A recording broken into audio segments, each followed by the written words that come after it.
А я шокирована.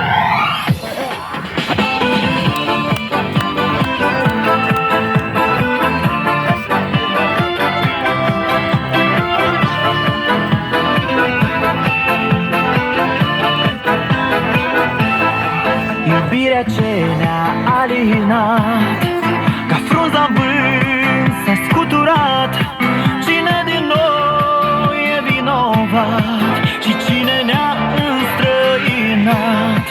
Eu numai cu tine am avut clipe senine. Te rog să vii de tot. Eu fără tine nu mai pot.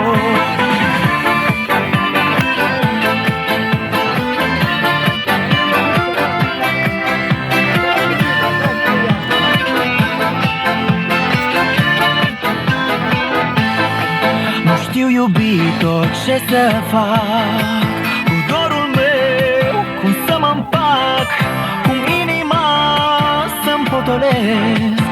Eu tot mai tare te iubesc. Eu numai cu tine am avut clipe senine. Te rog să vii de tot. Eu fără tine nu mai pot. Eu numai cu tine am avut clipe senine. Te rog să vii de tot.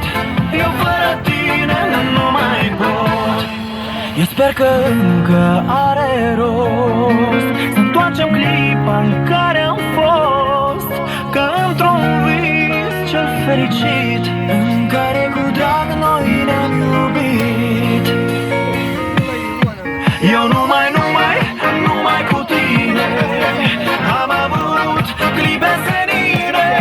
Te rog să vii de tot. Eu fără tine nu mai pot.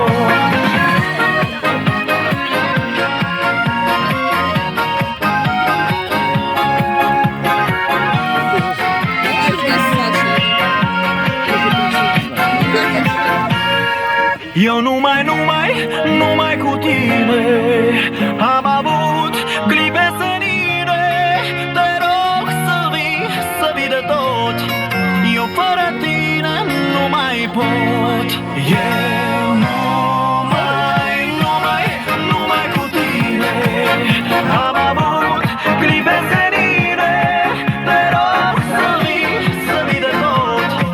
Eu fără tine nu mai pot. Eu numai cu tine am avut clipe senine. Te rog să vii de tot. Eu fără tine nu mai pot. Мамочка, привет.